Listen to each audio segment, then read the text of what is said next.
Глава Ингушетии Махмуд Али Калиматов в своем телеграм-канале сообщил о завершении работы по внедрению информационной системы управления проектами в регионе. Информационная система будет отражать всю производственную деятельность в строительной отрасли, в том числе и финансовый учет, и дальнейший мониторинг и анализ состояния объектов капитального строительства. На сегодняшний день к системе подключены все государственные и муниципальные заказчики.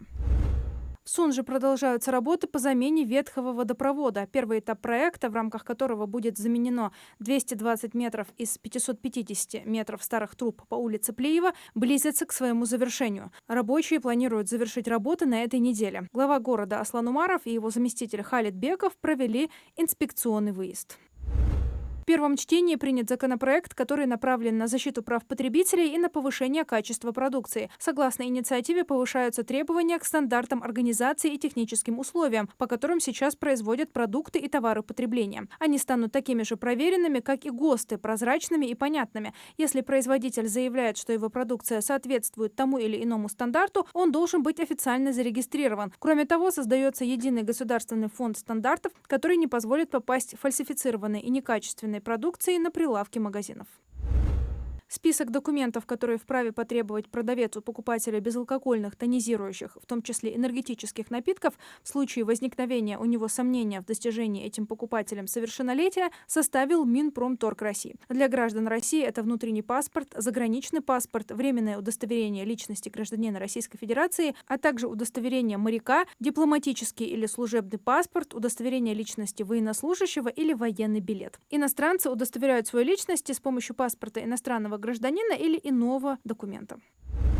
Правительство скорректировало государственную программу развития сельского хозяйства с учетом поручений главы государства. Особое внимание в программе будет уделяться подготовке научно-педагогических кадров и молодых специалистов. В рамках скорректированной программы правительство предлагает компенсацию части расходов по соглашению о целевом обучении на аграрных направлениях в вузах и по ученическим договорам для предприятий агропрома. Стимулирующие выплаты будут предложены специалистам в проектах, связанных с модернизацией и техническим развитием агропрома, и учителям, преподающим профильные предметы в агроклассах сельских школ. Также частично возместят затраты на капремонт и оснащение помещений аграрных классов школ и специальных учебных заведений под кураторством Минсельхоза. Изменения уже доступны аграриям.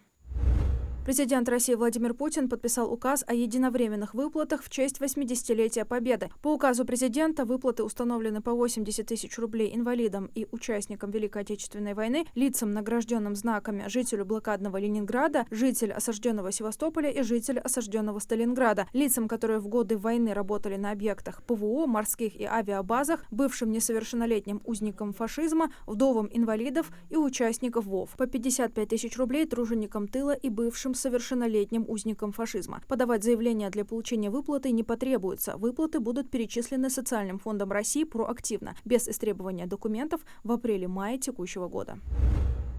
В Госдуму внесли законопроект о запрете продажи никотин-содержащей продукции, никотин-содержащих жидкостей, безникотиновых жидкостей, кальянов и устройства для потребления никотин-содержащей продукции в нестационарных торговых павильонах. Продажа продукции с никотином в подобных павильонах, отмечают авторы, способствует увеличению распространения курения среди населения. Разрешить продажу в них предлагается только в случае, если стационарных торговых точек в населенных пунктах нет.